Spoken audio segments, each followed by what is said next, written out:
Soon after the movies began to move, an important commodity was infused into the overall motion picture scenario: the villain. They were the bad guys, the heavies, monsters.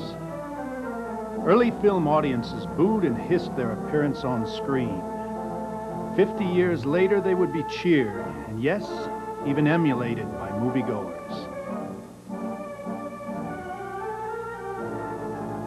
The villain took on many forms. They came as Western desperados, as evil menaces from outer space,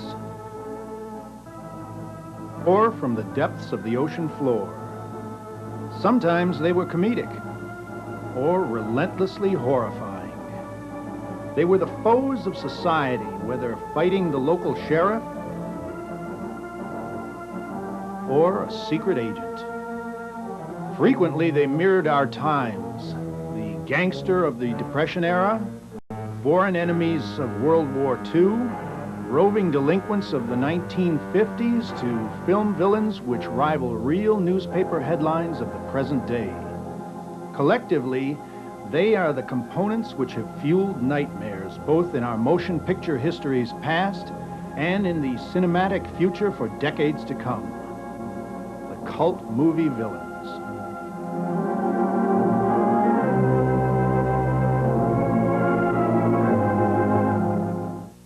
The fascination with fear.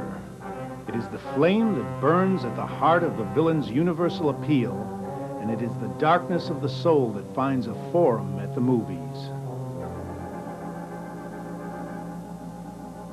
It was the extraordinary visual and dramatic power of the motion picture that served to make film villains the very first stars of the silent era. In that time, before movies learned to talk, audiences were introduced to an inventory of screen villains which filmmakers still draw upon. While the varied array of our movie bad guys of the silent era presented its fair share of villainry, one actor is remembered as the true godfather of the screen menace, the man of 1,000 faces, Lon Chaney Sr. He created some of the most vividly macabre characterizations in silent movie history. First, with The Hunchback of Notre Dame. Daily, Chaney would spend hours transforming himself into Quasimodo. A rubber hump weighing nearly 50 pounds was harnessed to his back. Metal discs were inserted into his cheeks to contort his facial expressions, and dulled fish hooks were placed into his nose to create a snarling effect. Chaney scored again as the Phantom of the Opera. The film featured this color sequence which amazed theater goers of the 1920s. The scene wherein actress Mary Philbin pulls the mask off of the Phantom was a sensation. Audience members would faint in the theater aisles or race up them to the safety of the lobby, a phenomenon which would happen again with the release of The Exorcist nearly 50 years later. Chaney continued to excel in his devising monstrous makeups. There was his portrayal of this highly stylized vampire in London After Midnight, west of Zanzibar, Unholy 3, and also The Shock.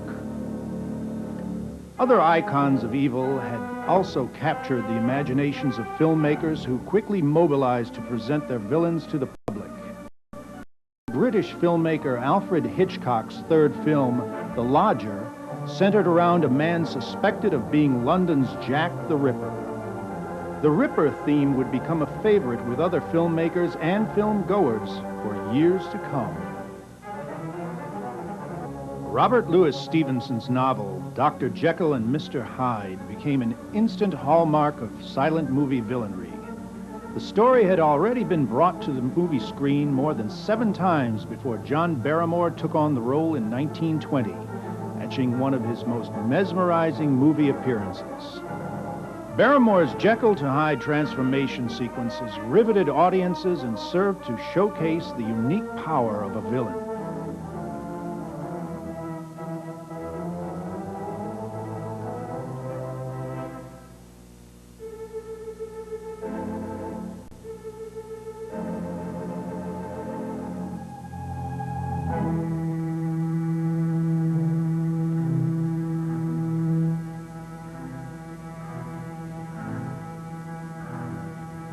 Another eerie villain to strike a chord with American audiences was imported from Germany.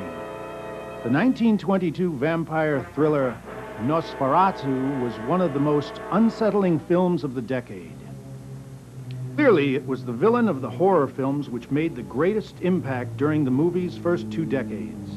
The advent of talking pictures and the ravages of the 1930s Depression would see a new breed of villains emerge, some of which would rival their horror film counterparts.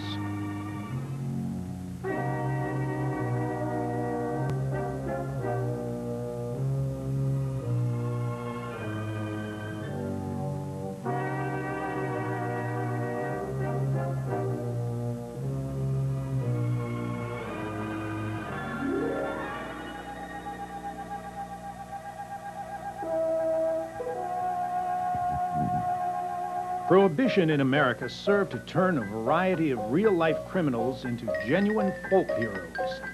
As the popularity of sound motion pictures grew, several Hollywood studios borrowed liberally from newspaper headlines for script inspiration. Thus, a new movie villain emerged in the form of underworld criminals and gangsters. In 1930, 2 films featured characters molded in the image of Chicago underworld boss Al Capone. Edward G. Robinson spat out orders to his henchmen in Little Caesar. His gang boss portrayal presented a portrait of a mobster who combined brains with brawn to build his criminal empire. Scarface starred Paul Muni. The title borrowed Al Capone's nickname. This real-life bootlegger bore a deep gash on his face. Muni's portrayal of Capone was that of a savage and ruthless individual. Scarface and Little Caesar became prototypes for scores of films to come. And in the case of Edward G. Robinson, his early performance in Little Caesar left such an indelible imprint on the minds of the public and the film producers that 25% of his future portrayals would be of the gangster villain variety. Edward G. Robinson contemporary James Cagney also achieved star status following his criminal villain portrayal in The Public Enemy. This cocky, fast-talking, tough guy he played heralded the characters he would essay in subsequent gangster films. Humphrey Bogart's earliest roles were villainous portrayals, but when he played the escaped criminal Duke Mantee in The Petrified Forest, it took years to shed his screen villain persona. I'm telling you for your own good, Mantee. They know where you're heading. They picked up your trail. And they'll get you. What's the matter with you, Duke? Do something. Shut up! Shut up! Give me time to think. No, Duke. You want revenge, don't you? You want to go out of your way again to get that blonde who snitched. Well, don't do it, Duke. She has snitched. Come on, Duke. I told you to shut up. You know they're going to get you anyway. You're obsolete, Duke, like me. You've got to die. Well, then die for freedom. That's worth it. Don't give up your life for anything so cheap and unsatisfactory as revenge. Although cast in a variety of melodramas as an upright citizen, Warner Brothers Studio favored returning Bogart to bad guy roles in such films as Kid Galahad as a crooked boxing manager, Dead End as Babyface Martin, Angels with Dirty Faces as a nightclub owner who plots to kill a priest, and in The Oklahoma Kid, Bogart even played an Old West outlaw opposite James Cagney.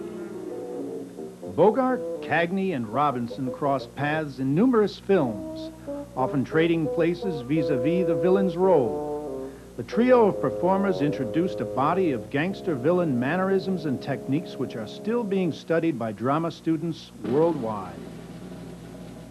And audiences throughout the world would feel the impact of Hollywood's incarnations of the horror novel.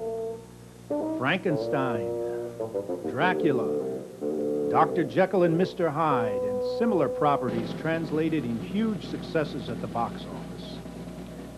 The spectacular profits generated by the release of the film Frankenstein signaled the arrival of the horror film series in the 1930s, ushering in a diverse gallery of movie monsters that took on-screen villainry to a frightening new zenith. British actor William Henry Pratt had recently changed his name to Boris Karloff. As luck would have it, the then unknown actor stepped into the role originally intended for Lon Chaney Sr. However, Chaney died of bronchial cancer prior to the start of production. Thomas Edison's film company brought Mary Shelley's novel Frankenstein to the screen in 1908 with disappointing results. Now, the first sound production would harken back to the basic theme of the novel and become a sensation. Boris Karloff as Frankenstein's monster became an instant superstar, creating one of the most readily identifiable cult portrayals in the history of the cinema. The film launched Karloff's career as one of America's two most powerful screen villains of the next decade. Is turned loose to strike terror into the hearts of men.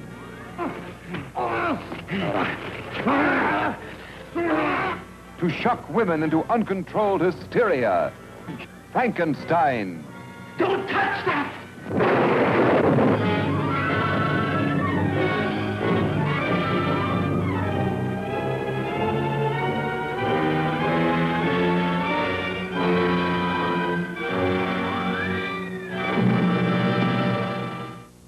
Karloff's nearest rival was a Hungarian actor who had ricocheted to critical acclaim on Broadway in the play Dracula.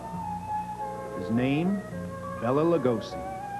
Lugosi recreated his stage performance for Universal Studios, capturing mysterious, frightening, and compelling Count Dracula on film. I am Dracula. The film's underlying theme, the strangest love story of all, was appropriately released to theaters on February 14th, 1931, Valentine's Day. I mistrust my own judgment. Look. Dracula. The very mention of the name brings to mind things so evil, so fantastic, so degrading, and a man who lived after death, lived on human blood, took the form of a vampire bat, and lured innocent girls to a fate truly worse than death. Dracula? What? Dracula would be Bela Lugosi's crowning achievement. Unlike Boris Karloff, who occasionally would find work in non-horror related films, Bela Lugosi would forever remain chained to villainous characterizations. Karloff and Lugosi continued to paint a tapestry of villainous roles. Ready for the test, Dracula? I'm ready, Frankenstein. Then let us begin. Studio publicists tended to suggest that they were bitter rivals, but this was not true. Understand, Bela, don't you? That the one who wins this little game of chess is to lead the parade at the film stars' frolic. Okay, Boris. Following Frankenstein, Boris Karloff became The Mummy, in a film classic that scaled its scares in a calculatedly slow-moving but extraordinarily effective style.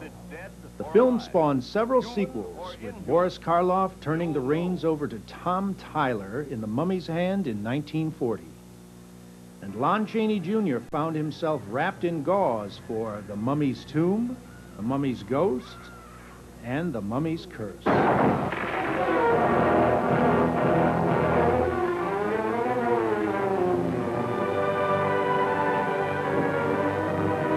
Most of the series of horror films produced by Universal enjoyed the financial luxury of successful film sequels. Boris Karloff returned to his most famous villain persona in The Bride of Frankenstein in 1935. The Frankenstein sequel became an even more popular screen vehicle than the first film, and the movie's stylish mixture of comedy, horror, and pathos brought renewed critical respect to the barnstorming horror genre. Elsa Lanchester, as the bride, brought a magnificent Gothic beauty to the horror film and further enriched the dynamics of the villain's pervasive appeal.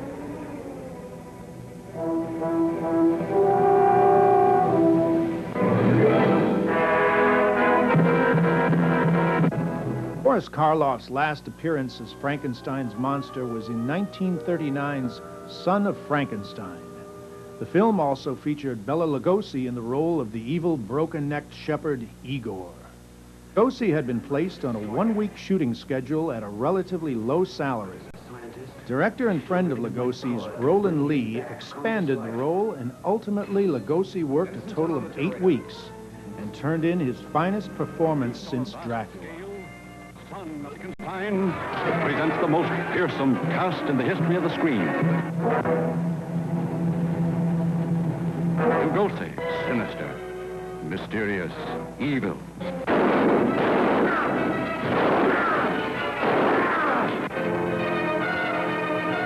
Curse on our village. The curse of Frankenstein. Lugosi returned in The Ghost of Frankenstein and catapulted Igor to heroic stature as he attempted to foil Sir Cedric Hardwicke's evil experiment to transfer the brain of an educated man into the body of Lon Chaney Jr.'s Frankenstein monster. Father was Frankenstein. That your mother was the lightning. Chaney Jr. was indeed a credit to his famous father. When he was cast as the Wolfman, audiences responded to his tortured portrayal of a man who, having been bitten by a werewolf, turns into the beast himself whenever a full moon rises.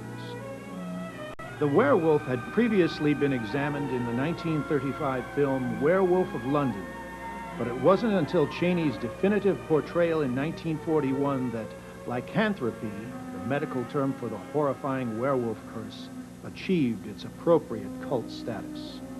Like Frankenstein's monster, the Wolfman led a rather schizophrenic screen existence.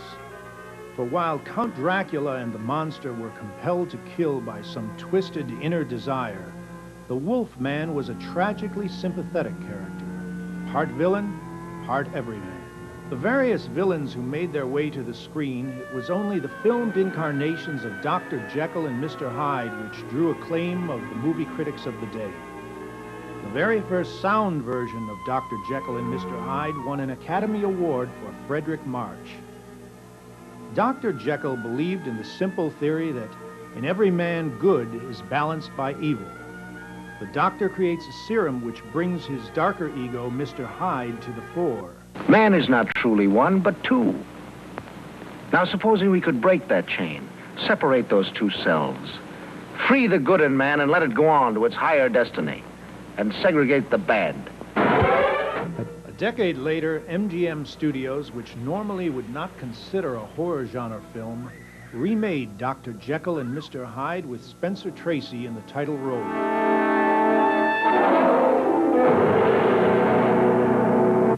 Did you think that Dr. Jekyll was falling in love with you? You with your cheap little dreams? Now once more, Lanyon. Will you let me take this glass and go? No, why should I? For your own sake, Lanyon. Do you want to live on as you have?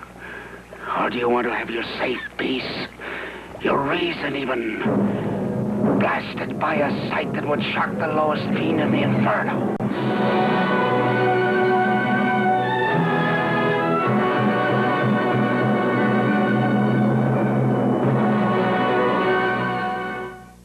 The episodic motion picture serial provided an excellent forum for movie villains.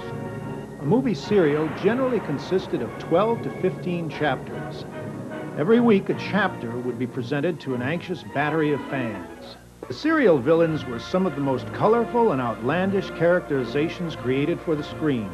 Possibly the most famous of all serial villains was that brought to life by Charles Middleton in a trio of Flash Gordon serials, Ming the Merciless. Many serials kept the identity of the villain a secret until the last episode was run. Typical of such secret villains was the Claw in the serial Dick Tracy. Well, gentlemen,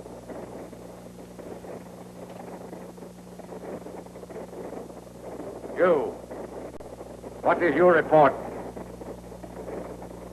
Fine. Yeah, everything fine. Serial villains on horseback perplexed Western good guys such as Buck Jones, Red Rider, and Zorro. The villains themselves were ultimately responsible for much of the serial's popularity. They all became antagonists that audiences loved to hate. The importance of the villain to the film medium was not overlooked by the animated cartoon branch of the motion picture industry. Broad characterizations of the movie's most popular villains became an important component of animated cartoon subjects. Popeye the Sailor's #1 enemy, Bluto, was also the sailor's rival for his girlfriend, Olive Oil. Cats became forever pegged as being bad. And mice, good underdogs in literally hundreds of cartoons. Of course, one of the worst villains of all was the Big Bad Wolf. And here, Bugs Bunny is confounded by a gremlin saboteur. With the advent of World War II, anti-German and Japanese sentiments crept into animated films and, of course, all other genres.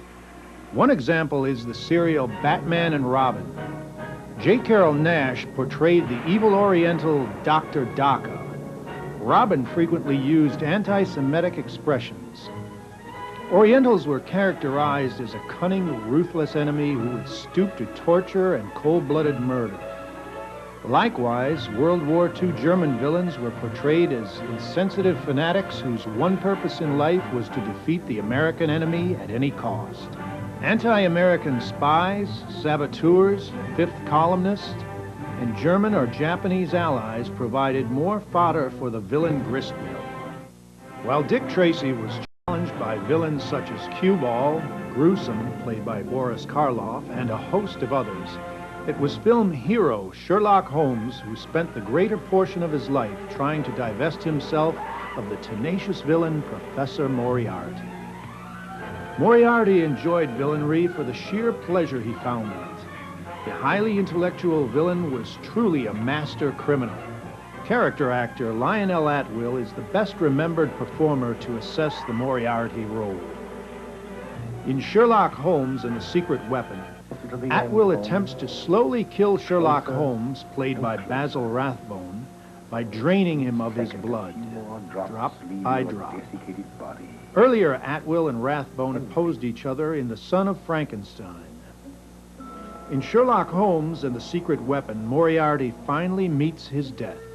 The middle 1940s through the end of the decade saw a return of many of the horror villains of the 1930s. Universal Studios sought to capitalize on the various name values of their horrific properties by incorporating as many of their headliners into the same films. We saw Frankenstein Meets the Wolfman with Lon Chaney's werewolf seeking out Dr. Frankenstein and hoping that the medical man could fabricate a miracle cure for his agonizing curse. The movie featured Bela Lugosi's only appearance as Frankenstein's monster. House of Frankenstein in 1945 cast Boris Karloff as a mad scientist named Dr. Neiman and teamed him with a murderous hunchback played by J. Carrol Naish. The pair took over a traveling chamber of horrors that featured the entombed bodies of many of the era's classic cult villains, and Karloff quickly brought them to murderous life. Count Dracula was played by John Carradine, Lon Chaney Jr. was again the Wolfman, and Glenn Strange was the newest Frankenstein monster. House of Dracula, the same year, recycled the plot of Frankenstein Meets the Wolfman, setting Chaney's werewolf on a personal mission to cure himself of his villainous affliction. When the full moon rises, I turn into a werewolf, with only one desire, to kill. The final film of this classic series, Abbott and Costello Meet Frankenstein, had both Bela Lugosi in his classic Dracula cape and Lon Chaney Jr. in traditional werewolf fur. Originally titled Frankenstein's Brain, the memorable horror comedy had his brain into the skull of the Frankenstein monster, with the Wolfman attempting to convince the comic that Dracula was real and that he's in mortal danger. The close of the movie featured a mesmerizing new voice in the villain pantheon, that of the gifted and entrancing Vincent Price.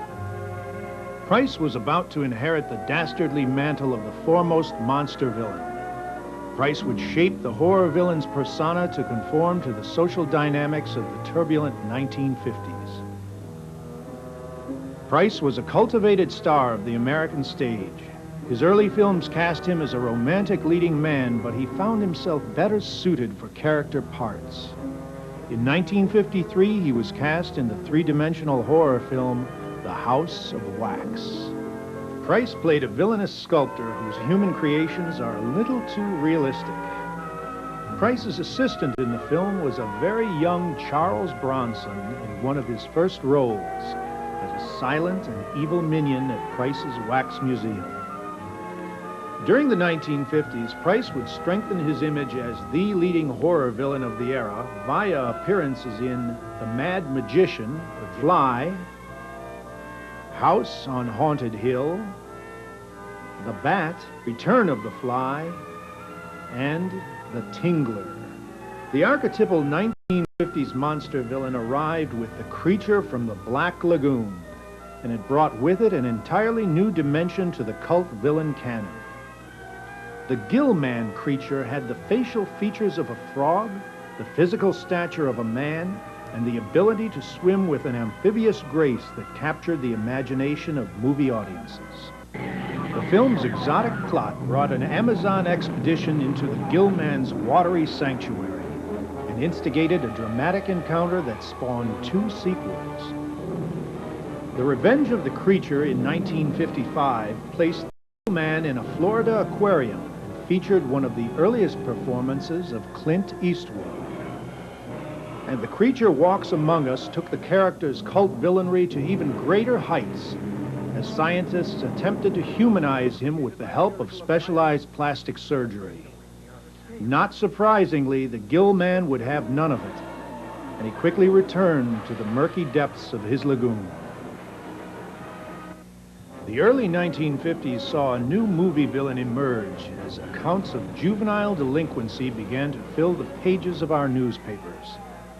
Marlon Brando set the tone for the 1950s gang film when he and his Black Rebels motorcycle gang terrorized a small town in The Wild One. Brando's thrill-crazed outlaw gang sought trouble and violence. They had no code of ethics.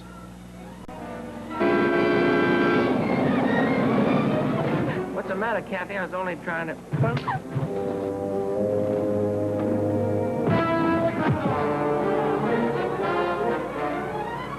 We got this town on a rope. Get to work on these boys. Anybody bring a gun for me? Yeah, here's one. Phone's dead. You better send somebody for the militia.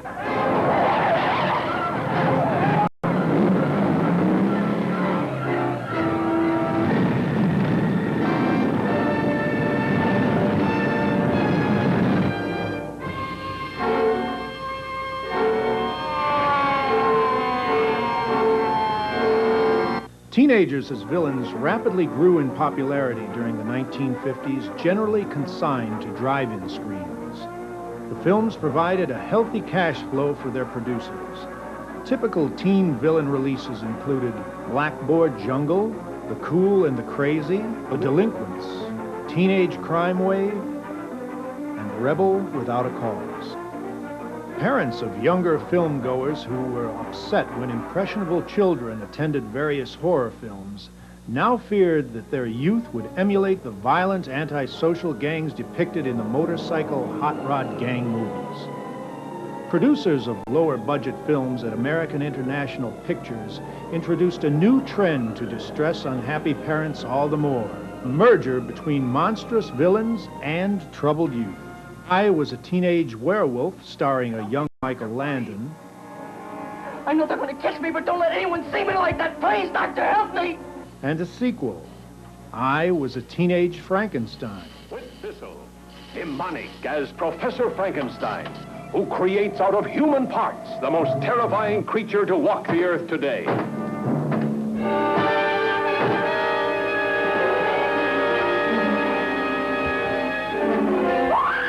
And both teen monster villains were to meet in How to Make a Monster.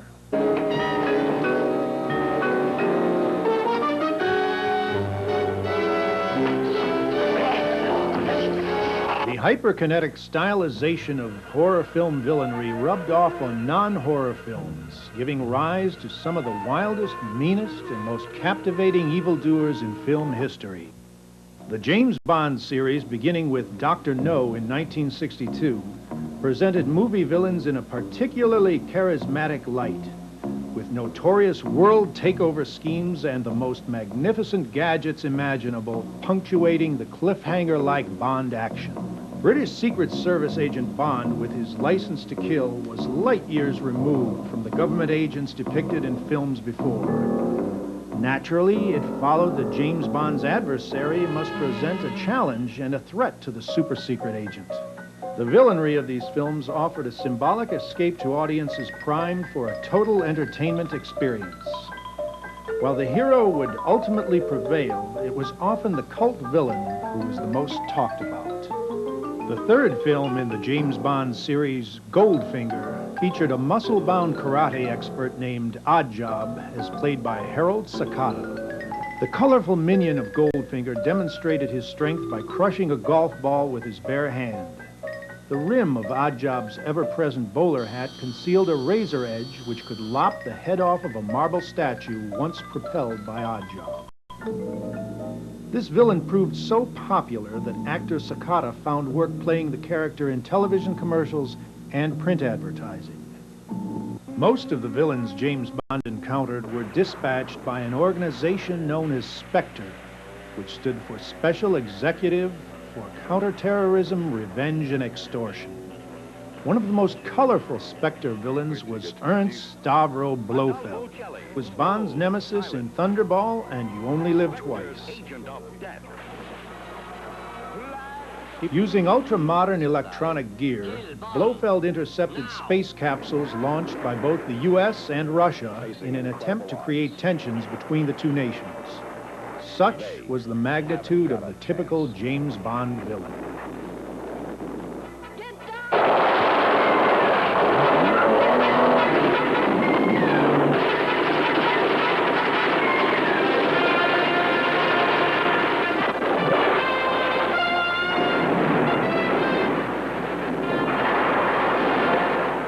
Highly stylized James Bond series meant that the basic design of films must change.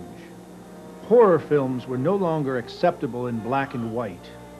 Widescreen color and bigger production budgets were demanded by discriminating audiences. American International responded to fan demands with the introduction of a series of films based on Edgar Allan Poe's novels. Horror villain veterans such as Vincent Price, Boris Karloff, Peter Lorre, and Basil Rathbone were wisely employed to lend credibility to the series. Most often, Vincent Price headlined the AIP films, further serving to propel him to his position as preeminent villain of the 1960s and 70s. The Pit and the Pendulum cast Price as a vicious torturer who believes he is living during the Spanish Inquisition. Elaborate sets and lush, colorful art direction set the pace for the series. Starring Vincent Price, truly a master of the macabre. Is that you, Elizabeth? While we were up here mourning her, she was alive, struggling to be free. Do you know where you are, Bartholomew? You are about to enter hell. The Raven added Boris Karloff, Peter Lorre, and Jack Nicholson to the cast. A sorcerer's duel between rival magicians Vincent Price and Boris Karloff pits the two great horror stars against one another in a classic match. This is no answer. Very well, then. A duel to the death.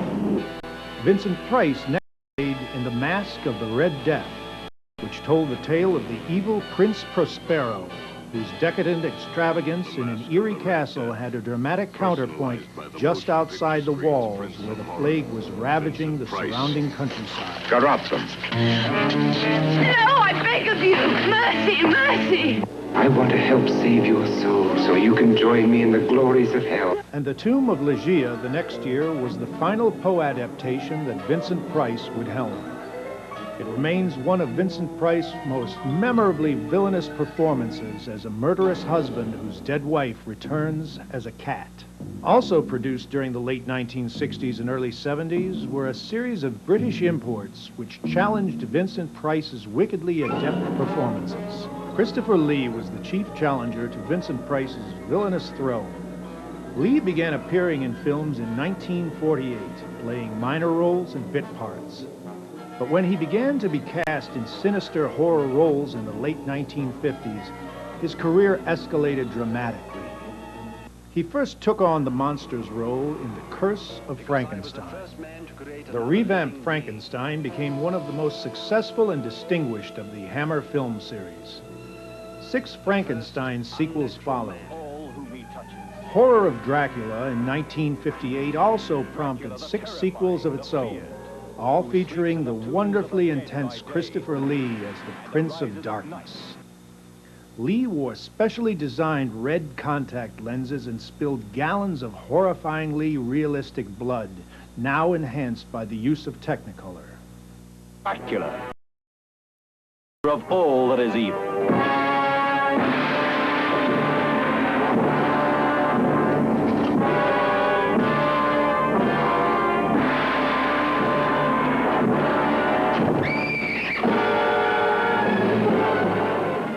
An interesting phenomenon began to manifest itself in the late 1960s. Villains began to become regarded as heroes. The film Bonnie and Clyde presented the real-life foes of society as romantic, sympathetic characters. Warren Beatty and Faye Dunaway were murderous bank robbers and cold-blooded killers, yet the audience cheered the pair on. Dillinger, starring Warren Oates, followed a few years later. Again, a notorious public enemy was romanticized. Bloody Mama presented Shelley Winters as Ma Barker, who led her family on a cross-country crime spree. 2 additional historical figures, outlaws and desperados at that, were glorified in Butch Cassidy and the Sundance Kid. Paul Newman and Robert Redford played the villainous pair of really nice boys who just happened to be on the wrong side of the law. Filmgoers would find no redeeming value in the spectacularly effective horror film, The Exorcist. The movie created a sensation upon its release, and often viewers left the theaters seeking the nearest church or bar. Linda Blair portrays a child possessed by the devil himself. Jason Miller, as a priest who fears he is losing his faith, is called upon to confront the demon in the 12-year-old. The special effects and makeup proved so unsettling to theater patrons that they were troubled by the images they saw for days afterward. Dozens of cases of fainting patrons drew worldwide media attention to the movie, resulting in a demand for around-the-clock screenings of the film in major cities.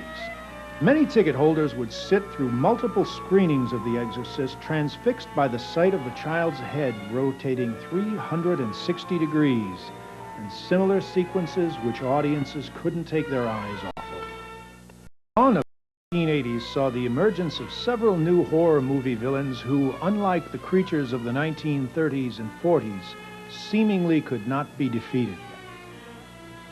The series of films spawned by Halloween, Friday the 13th, and Nightmare on Elm Street each introduced filmgoers to villains who possessed supernatural abilities, villains who were the personification of evil. Halloween introduced audiences to Michael Myers, a psychotic murderer who as a child killed his family. The boy escapes from a mental institution some 15 years later on Halloween night to recreate his earlier carnage. At the conclusion of Halloween, Michael Myers, who has relentlessly stalked a helpless babysitter played by Jamie Lee Curtis throughout the film, is defeated, but only for a moment. Myers rises to stalk again. The new trend as far as villains, begun with Halloween, was the lingering suggestion that evil prevails. Michael Myers would not die, although presumed dead after combating the hero or heroine. A broad hint suggests that the villain is undefeated. Such a gimmick, of course, made it far easier for filmmakers to segue to a sequel. To date, Michael Myers has returned in 3 sequels to Halloween and undoubtedly will continue to do so. Friday the 13th debuted on an actual Friday the 13th in 1980. The date proved to be a very lucky one for the producers, who generated huge profits on the film. By Hollywood standards, this was a low-budget thriller. Friday the 13th featured another resilient villain, Jason. Unlike the more subtle Halloween, the Friday the 13th series presented a cascade of screen gore. The target of the violent effects were teenagers vacationing at a summer camp where, it seemed, a young boy named Jason drowned in the local lake. And as legend had it, Jason rises on occasion from his watery grave to slaughter visitors to the camp. Again, in Jason, we find a seemingly unstoppable villain. After 8 sequels, the character continues to vent carnage upon innocent victims. Paradoxically, audiences have embraced the Jason character and often cheer him at screenings.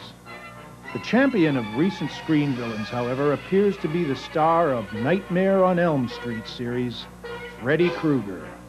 Robert Englund has donned the Freddy Krueger for 4 features as well as a continuing Nightmare on Elm Street TV series. Freddy Krueger has generated somewhat of a mini-industry with dozens of fan magazines, masks, bubblegum trading cards, and even a toy doll being marketed. It is explained in the first Nightmare feature that Freddy is essentially the evil spirit of a child murderer who was burned to death by citizens enraged when the fiend is released from police custody. Freddy's spirit continues to prey upon young teens by invading their dreams. Ironically, 50 years earlier, audiences were repelled by Peter Lorre's portrayal of a child murderer in the German drama M. In contrast to the evil Freddy Krueger character, a lighter-hearted array of villains debuted with Superman. The popular comic book hero returned to the screen in 1978. Christopher Reeve was cast as the Man of Steel and was challenged by a more comedic villain in the form of Gene Hackman. Hackman portrayed the bald-headed Lex Luthor, Superman's #1 nemesis for years in the comic book. Hackman's tongue-in-cheek performance was repeated in 2 of the 3 Superman sequels. This comic book villain rose to incredible new heights of popularity, but it was a multi-million-dollar homage to the classic movie serials of the 1930s and 40s which surpassed all money-making movies made to date. Star Wars. Director George Lucas borrowed the classic elements from science fiction and B-movies, then blended those elements with high-tech special effects to bring the interplanetary adventure to the screen. Star Wars hero Luke Skywalker, Han Solo, and Princess Leia were played by Mark Hamill, Harrison Ford, and Carrie Fisher. The villain of the extravaganza was Darth Vader. This villain was a ruthless, masked conqueror with aspirations to dominate the universe. The voice of James Earl Jones was a perfect complement to the dark, forbearing Darth Vader. As with other villains of the era, Darth Vader had his own unique following of villain worshippers who eagerly sought Star Wars merchandise favoring the wicked character. At the close of 1989, a merchandising blitz like none other was created with the release of Batman.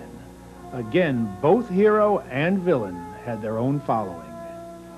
Batman was portrayed as an often brooding, dark character by Michael Keaton, who confronts the outlandish Joker, performed with a maniacal, decadent intensity by Jack Nicholson. As the Joker, Nicholson displayed the inner torment of a madman's heart in what critics acclaimed as one of the most entertainingly insane cinematic performances of the 1980s. And why do movie villains merit such adulation? While movie heroes are supposed to reflect the positive side of our souls, it is often the evil actions, wicked ravings, and fantastic wrongdoings of the villains that more accurately mirror the dark side of our beings. Perhaps it is due to this seminal connection that movie audiences can relate their experience in life with the villains and their dastardly doings on the silver screen.